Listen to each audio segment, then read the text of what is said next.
Akan duduk. Seperti di awal, Bapak Ibu Saudara-saudara terkasih, kita boleh mengenangkan pembaptisan kita melalui pesta pembaptisan Tuhan. Ada pasti yang dibaptis dewasa, ya, dan juga seperti saya yang dibaptis pada waktu masih bayi, gitu ya, pasti ada. Dan pembaptisan ini akan dibahas satu persatu, karena memang ini sesuatu yang sangat penting bagi kita sekalian. Saya selalu mengatakan pada saat pembaptisan ini adalah gerbang pertama. Siapapun kita, saya tidak akan bisa menjadi imam ketika baptisan itu tidak saya terima. Anda sekalian tidak bisa menerima sakramen-sakramen yang lain kalau pembaptisan itu belum diterima. Dan Yesus pun dibaptis sama seperti kita, sesuatu yang unik. Tadi kita bisa membayangkan bagaimana saat pembaptisan itu. Waktu Yesus dibaptis, langit terbuka, Roh Kudus turun, suara Bapa sangat terdengar. Sementara ini sebuah kritikan, karena biasanya memang orang-orang muda yang datang pada perayaan Ekaristi, yang terbuka itu bukan langit yang terbuka, tetapi HP-nya. Yang turun juga bukan Roh Kudus, tapi notifikasi. Dan suara yang terdengar bukan suara Tuhan, tapi saya dengar sayup-sayup. Nanti ngopi di mana ya? Habis ini kita makan di mana? Apalagi kalau yang misa itu jam 12 siang itu ya, jam 9 atau jam 12 siang. Pasti wajahnya tuh udah wajah setengah kepengen makan begitu. Dalam pembaptisan justru pesannya adalah Yesus dibaptis bukan untuk sebuah konten, bukan untuk sebuah apa yang mau disampaikan, apalagi pencitraan. Tapi ini untuk memulai misi hidup, memulai mendapatkan bekal penting dalam perjalanan selanjutnya. Apakah kita juga mengalami itu? Atau masih hidup dalam mode hemat energi? Siapapun kita, pembaptisan itu adalah bekal energi kehidupan yang akan kita jalani. Tantangan itu sekarang banyak. Menjadi orang Katolik tidak semakin mudah, tetapi tantangannya ekstra. Maka kata-kata yang penting dari pembaptisan tadi, inilah anakku yang kukasihi. Allah berkata kepada Yesus, dan itu mau menggambarkan sesuatu yang paralel dengan kehidupan kita, yang kita menerimanya sebagai baptisan kita. Meski belum menjadi apa-apa, belum menjadi siapa-siapa, Yesus itu sudah mendapatkan kata-kata itu, sama seperti kita. Yesus belum membuat kurikulum vitae, belum membuat upload portofolio LinkedIn. Kalau anak-anak zaman sekarang itu yang kuliah-kuliah itu sudah mulai punya semacam ini. Belum punya gelar, tetapi sudah dicintai secara penuh, sudah dikasihi secara sempurna oleh Allah. Ini kritik halus buat kita. Kita seringkali merasa baru layak dicintai kalau sudah sukses, sudah berhasil, kalau sudah good looking, sudah glowing, sudah punya pacar. Ya, untuk mereka yang sedang proses, saya kemarin memulai berkenalan dengan tim namanya Paduan Kasih. Saya tertarik dengan metode-metode ini. Memang panjang, tetapi sungguh bermakna untuk mempersiapkan hidup perkawinan yang seumur hidup itu ya. Nah, padahal Tuhan itu mengatakan, kamu lebih dahulu berharga, baru berkarya. Kamu sudah lebih penting dalam kehidupanku sebagai Allah. Allah mengatakan demikian kepada anaknya, baru kemudian berkarya. Bekal itu diterima Yesus, juga kita yang menerima pembaptisannya. Dalam nubuat Yesaya 42 dikatakan, hamba Tuhan tidak mematahkan buluh yang terkulai, tidak memadamkan sumbu yang berasap. Dan kalau versi zaman sekarang, Yesus tidak suka kultur membatalkan, cancel culture.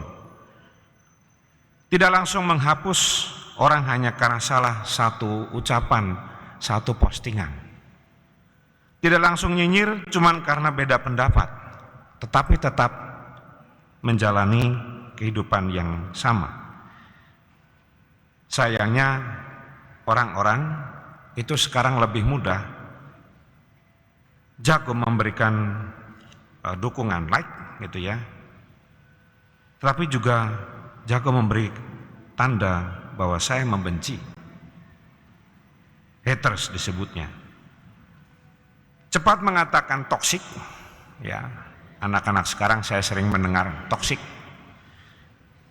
tapi lupa bertanya apakah saya sendiri atau mungkin juga sebagai orang tua menjadi pribadi yang menyembuhkan.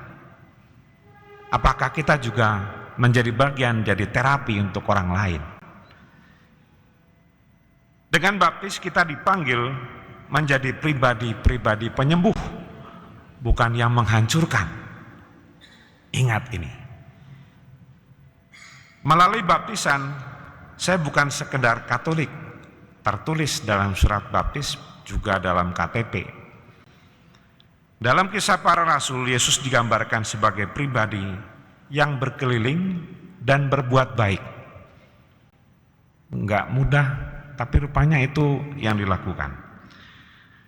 Berkeliling berbuat baik, bukan berkeliling mencari sinyal wifi atau HP atau apapun, bukan berkeliling mencari pembuktian dari pencitraan, validasi, tetapi berkeliling berbuat baik. Tantangan itu mestinya kita terima. Pertanyaan jujur buat kita sekalian. Kalau orang melihat hidup kita seminggu belakangan, mereka lebih mengingat kita sebagai apa? Apakah sebagai pembawa damai, ataukah kita spesialis drama? Saya senang kata-kata ini. Apakah kita spesialis drama? Nggak apa-apa juga kalau memang spesialis drama, silahkan. Nanti dilanjutkan hobinya itu dengan hal yang lebih positif. Tapi sekurang-kurangnya kita diajak melalui baptisan membawa damai. Berkeliling berbuat baik seperti Yesus itu membawa damai. Beberapa kali Bapak Paus itu memberikan pesan kepada kita, terutama memang generasi muda. Paus Fransiskus punya pesan yang cukup nampol, nendang dan sebagainya itu ya, gaya-gaya itu. Jangan menjadi generasi sofa, ya. Kata-katanya lebih tepat dikatakan, do not be couch potatoes. Couch itu sofa, potatoes itu kentang itu ya. Ya, duduk nonton sesuatu atau bermain game dan sebagainya, nah sambil makan kentang itu. Itulah generasi zaman yang nyaman dalam rebahan, malas bergerak, nyaman hanya scroll itu ya, nyaman komentar tapi alergi untuk bergerak. Bapak Paus Fransiskus percaya bahwa orang muda tidak hanya mengatakan nanti kalau sudah dewasa, tapi sekarang juga, saat ini juga bisa menjadi ala Tuhan.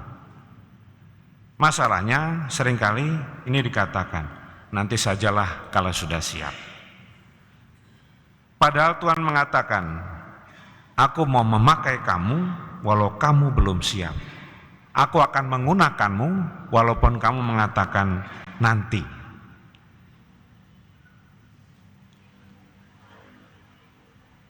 Jadi memang pembaptisan itu tidak membuat kita menjadi sempurna, sama sekali bukan. Tetapi membuat kita menjadi berani. Yesus keluar dari sungai Yordan bukan langsung menjadi tokoh, tidak langsung menjadi superstar. Yesus langsung masuk ke dunia yang nyata. Ada kekerasan di situ, dunia yang keras, penuh tantangan, juga penuh penolakan, mungkin juga traumatis, penuh resiko, bahkan fatal. Salib yang kita hormati sejak kita masuk dan juga memberkati kita ketika pulang nanti, itulah tandanya. Dan orang muda zaman sekarang, kita sekalian menghadapi hidup yang nyata, penuh tekanan, kompetisi, dibanding-bandingkan, penuh tuntutan, harus nampak sukses, dan sukses itu seringkali direduksi atau dikurangi hanya sekedar melalui sesuatu yang nampak materialis. Namun melalui baptisan, Tuhan sesungguhnya mau berkata, kamu mungkin belum tahu arah hidupmu, tetapi kamu tidak pernah berjalan sendirian. Aku menyertaimu. Yesus menyertai kita dengan baptisan yang Dia terima sama dengan baptisan kita. Menjadi tantangan bagi kita sekalian setelah pembaptisan ini. Mari kita renungkan bersama, termasuk saya. Dalam pesta pembaptisan, mari kita jujur pada diri kita sendiri. Apakah aku mau terus menjadi penonton iman atau mau menjadi lakon, tokoh, pemain utama? Aku mau terus mengupdate story, cerita tentang validasi-validasi itu, atau mulai merintis cara hidup. Kita merintis cara hidup yang lebih baik. Ada nilai, ada value, ada berbagai hal yang penting bisa kita lakukan di sini. Aku mau dikenal sebagai yang paling keren atau yang paling berani mengasihi.